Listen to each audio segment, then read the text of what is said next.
Good morning, North America, good afternoon, Europe, and good evening to everyone joining us from India. This is US Election Watch. I'm Allister in Washington, D.C. The headlines. The final countdown to the high-stakes showdown. Trump and Harris set to face off in their first presidential debate.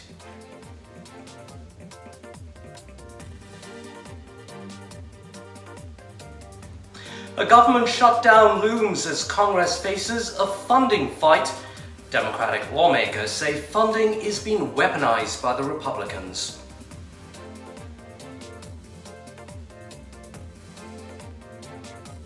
RFK Jr. to be dropped from North Carolina's ballots, but loses his fight to withdraw from the Michigan ballot.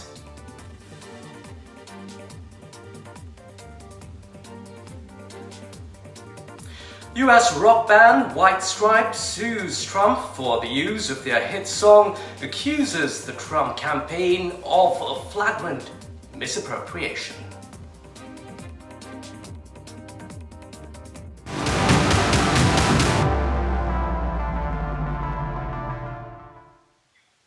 Our top story tonight, for the first time, Kamala Harris and Donald Trump will look each other in the eye. They will come face to face in what may be the only debate before the election day on November 5th here in the United States. In the first debate between Trump and Joe Biden, 50 million Americans tuned in to watch what was really the most watched moment of the 2024 presidential race. That could well be surpassed tonight. An estimated 80 million Americans are expected to see Trump and Harris take each other on. NDTV's Vishal Vivek on the lead-up and what to expect from tonight's showdown.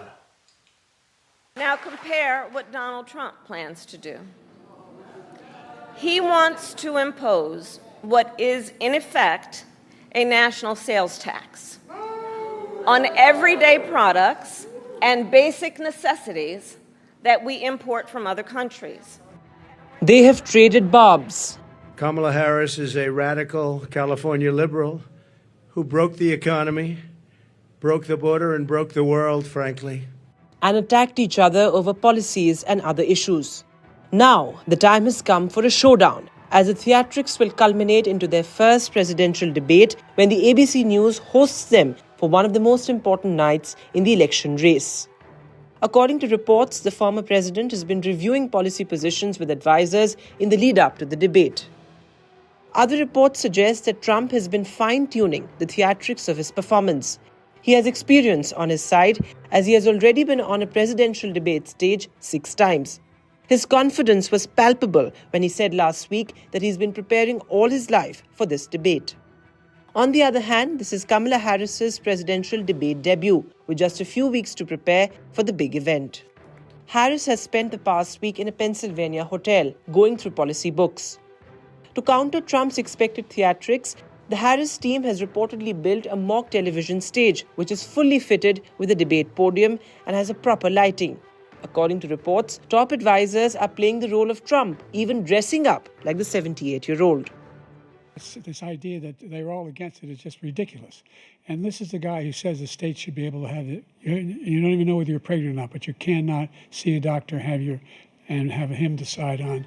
Traditionally, viewers have focused more on candidates that unnerve their opponents or seem more confident, with policy proposals not playing a big role. When Trump and Harris have a go at each other, America and the rest of the world will be watching closely for signs of confidence. With Vishal Vivek, Bureau Report, NDTV World. Okay, so time to debate the debate here on NDTV US Election Watch. Rachel Dean Wilson with the German Marshall Fund, a think tank, joining us. Rachel is also former communications director for the late US Senator John McCain. We also have Zena. She's a journalist and professor. Thank you very much for joining us here this morning. Rachel, first to you. Kamala Harris has been really on a euphoric run, a high after Joe Biden stepped aside, but the polls show that she really hasn't been able to make bigger strides, surge past Donald Trump. The criticism remains. Voters don't know who she is. She needs to better define herself. We hear this over and over again, and tonight is a chance to do that. But what really does that mean? What does it mean for her to define herself for American voters? Absolutely. The importance of tonight can't be understated. This may be the only opportunity that voters get to see both candidates debate one another together on stage, duking it out on the issues. For Trump, the bar is pretty low in that, or relatively low, in that he needs to show up and look somewhat presidential, not remind voters of kind of the most chaotic version of Trump. And for Harris, the bar is higher. It's a little more complicated. She is new to the ticket. She had the opportunity to introduce herself to the country, which may seem funny as a sitting vice president, but she does not have, really, she's not as well known as the former president Trump is to the US electorate. And so she really did have this opportunity to introduce herself at the convention. But that's a very scripted platform, and you get to tell your story exactly the way you want to tell it, which is a great opportunity that both of the candidates have. And this is a completely different setup where she is going to have to show and tell the American people who she is. On the telling part, I think she's most effective when she's talking about how she is going to be a president for everyone and focusing in on the economy. And I think on the showing part, it's really going to be how she is interacting with Donald Trump.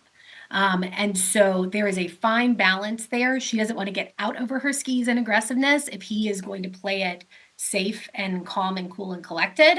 And so she really has to be in a position where she is able to kind of shift strategies depending on what she's getting from her debate opponent.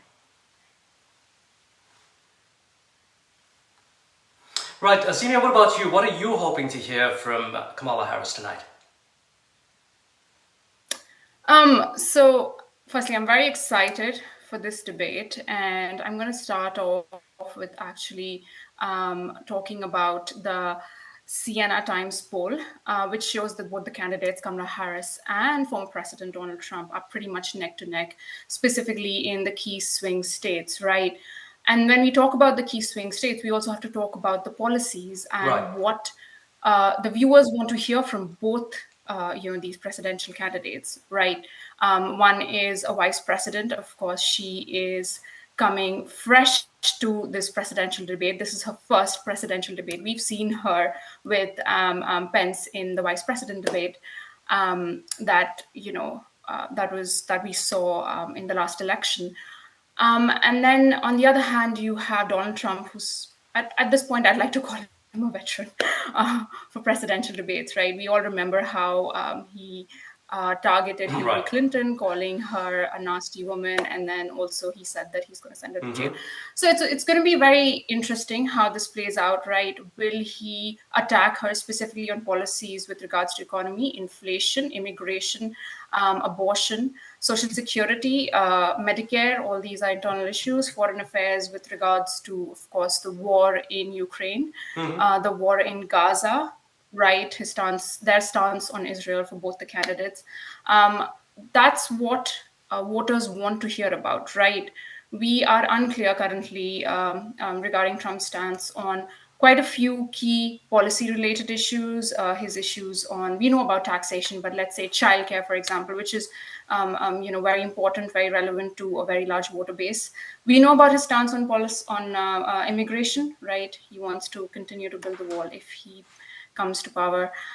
But with Kamala Harris, right, she's kind of followed pretty much what the Biden administration has implemented. And the question remains as to whether she will distance herself somewhat from some of Biden's policies, whether she will completely agree with him, whether she'll be in complete alignment, how she's going to do things differently, whether she's going to answer those questions. Of course, it remains to be seen. But, the last debate between Biden and Trump was watched by 50 million viewers. Let's see, will this break the Super Bowl record? Well, apparently 80 million this time, if those estimates are to be believed.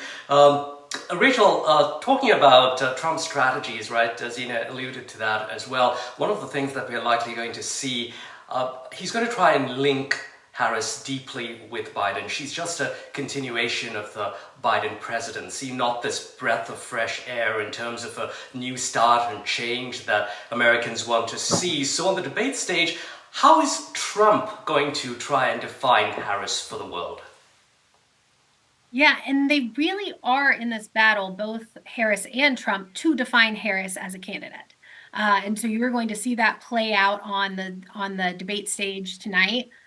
From Trump's perspective, what he needs to do is list unpopular Biden administration policies, be it in on the border or on the economy, inflation, and tie Harris to that strongly to the administration. You were there the entire time. You were a critical part of this administration.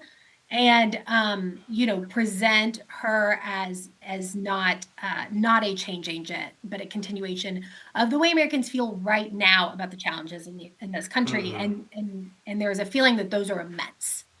So who is going to change the equation? Both candidates want to be the answer to that question, and we'll see who comes out on top tonight. Right. Senia, Harris speaks charismatically to large crowds. Her supporters seem to love her. She's riding on that high. But she's often doing that with a teleprompter, prepared script. When it comes to actually speaking off the cuff, and of course there'll be no notes tonight, no teleprompter at the debate. She's debated before, but not with Donald Trump, and certainly not a presidential debate. Any worries there about how she's going to be able to tackle Trump off the cuff? That's a great question, Allister, and that's something that I have been thinking about, going through some of her previous debates. A lot of, what she said during her campaign, what she even said during the interview with CNN's Dana Bash has been primarily scripted, right? There have been some flip-flops on policy, for example, her stance on fracking, but it's going to be interesting to see how, she tackles Trump's one-liners, right? What she might say to his barbs. Her administration did push for unmuted mics, but unfortunately that did not happen. And as was noted in your show, and as has been reported, that Trump campaign has been preparing aggressively, especially to target Kamala Harris with regards to policy and the policies that have been implemented by the Biden administration, right? And let's not forget what Tulsi Gabbard said about Harris, and she stated that Harris needs to apologize for being for her work as a public prosecutor in California, putting over 1,400 people in prison and unfairly targeting Black and brown, immigrants, and of course, criminals. So, well, I would correct that word, Black and brown people, right? Unfairly targeting those. So let's see how, Trump questions Harris and questions her with regards to her record as a public prosecutor, with regards to her flip-flop on policies on, issues such as fracking. And also, let's see how the debate pans out when it comes to abortion.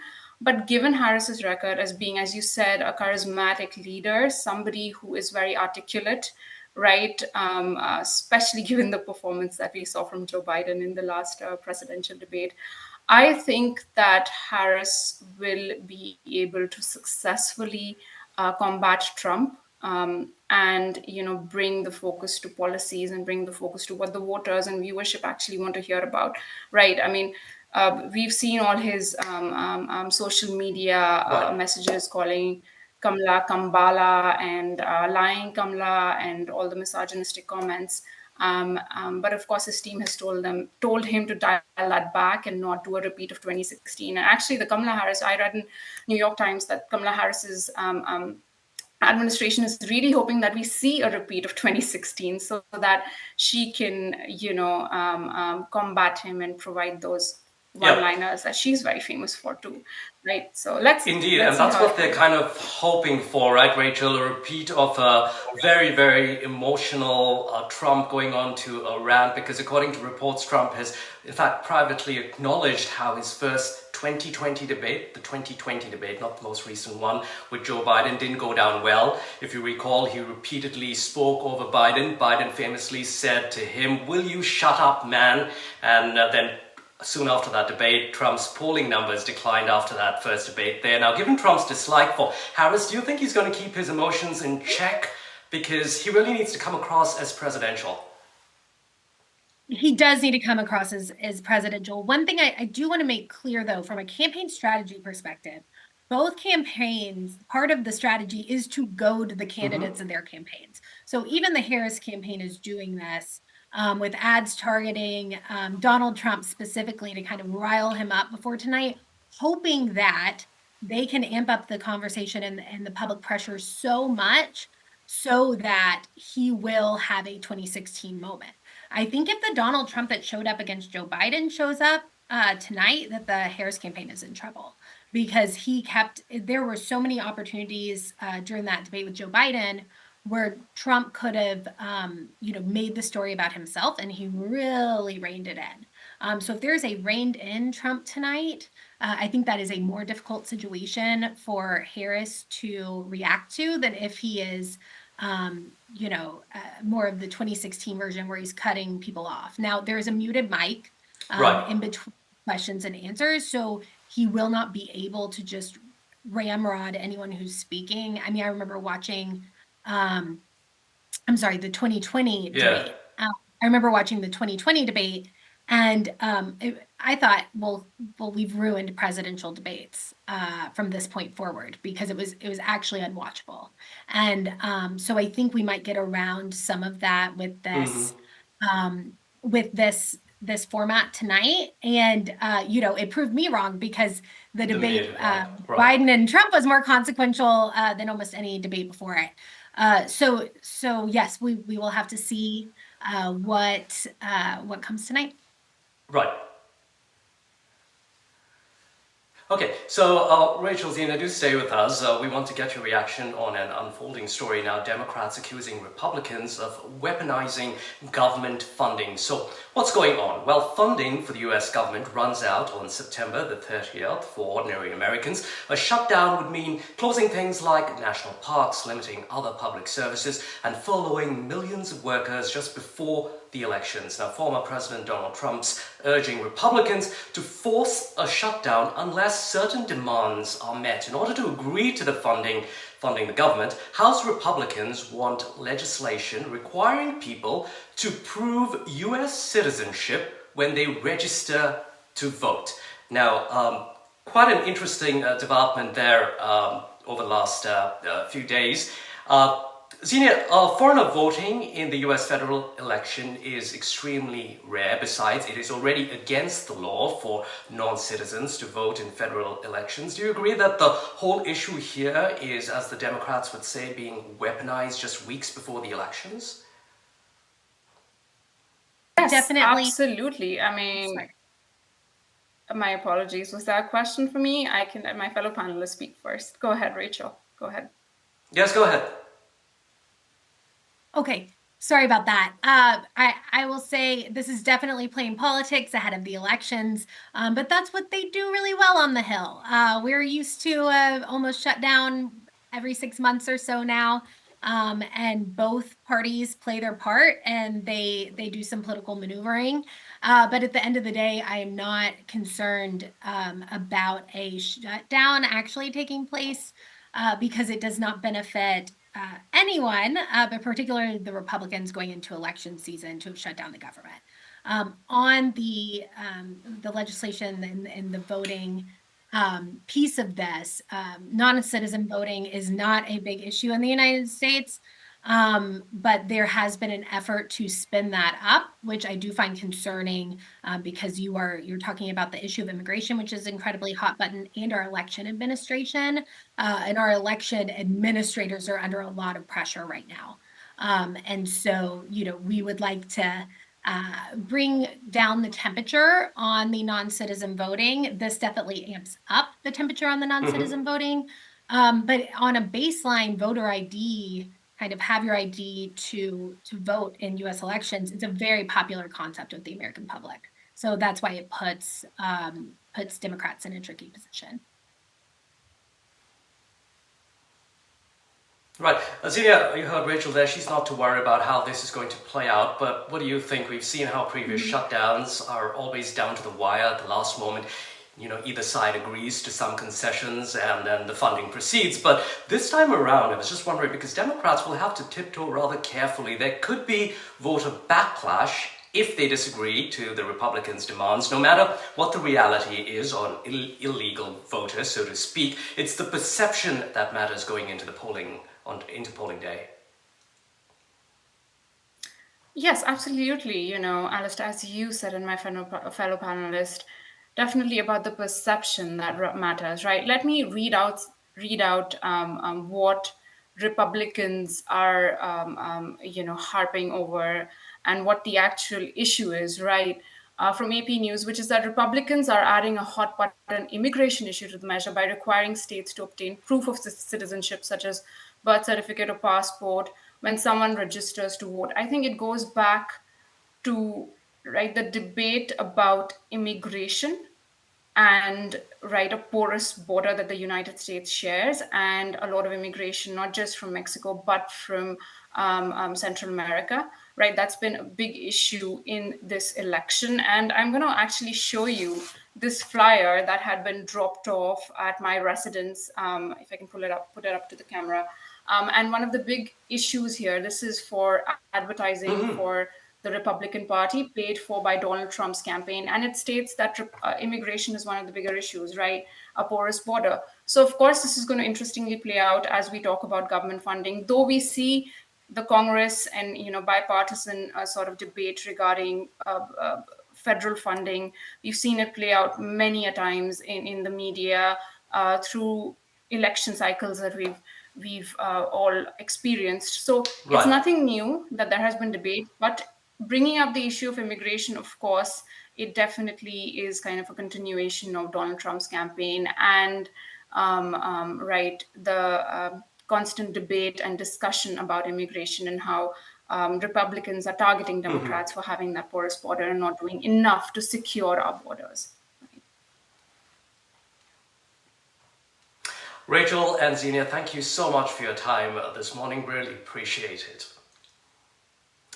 In other news now, time to have a quick look at the polls. The US election remains neck and neck with a tight race in key battleground states. Democratic nominee Kamala Harris is leading in one significant area, the excitement factor. A new CBS News poll shows Democrats in Pennsylvania, Michigan, and Wisconsin are more enthusiastic about Harris's campaign than Republicans are about Trump's. Now, specifically, nearly 90% of Democrats in Michigan, not far behind, is Pennsylvania and Wisconsin, that are riding that Harris high.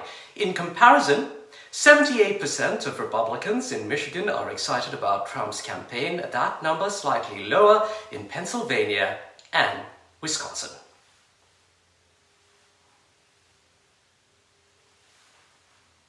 Now, in North Carolina, the Supreme Court there has ruled that Robert F. Kennedy Jr.'s name must be removed from election ballots, denying an appeal from the State Board of Elections that sought to keep him on the ballot. Local election officials estimate redesigning, printing, and preparing new ballots without Kennedy's name will delay the process of sending them out by at least 2 weeks and will cost the county offices over $1 million.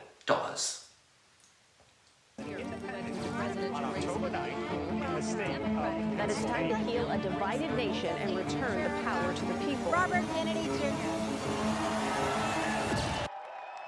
North Carolina's Supreme Court has ruled that Robert F. Kennedy Jr.'s name will be removed from the state ballot. The Republican Party-controlled court, in a 4-3 decision, wrote that having accurate ballots is more important than the costs and delays owing to reprinting the state's ballots. Earlier, the Democratic-controlled State Board of Elections had rejected Kennedy's request to remove his name from the ballot. The board has said that it wouldn't be practical to reprint ballots and delay the start of voting. RFK Jr. suspended his independent campaign for the White House last month and backed Donald Trump. a shake-up that could have given the former president a modest boost from Kennedy's supporters. Experts had said that RFK Jr. had potential to tip scales in battleground states such as Michigan. He is a great person. I've known him for so long. For the past 16 months, Robert F. Kennedy Jr. Don't you want a president who's going to protect America's freedoms?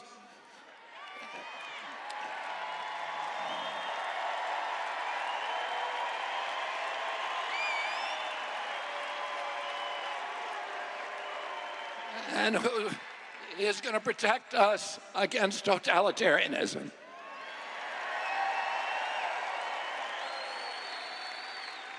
And I want to ask you again, don't you want a safe environment for your children? While North Carolina court ordered the removal of Kennedy's name from the state ballots, the top court of Michigan ruled that his name must remain on the state's ballot. So why is RFK Jr. seeking to remove his name from the ballot in competitive states? The answer is quite obvious. Kennedy intends to boost the former president's chances of winning these states. In a total reversal from his previous stance, Kennedy has told his supporters to back Trump no matter what state they live in. Vishal Vivek reports for NDTV World, Bureau Report.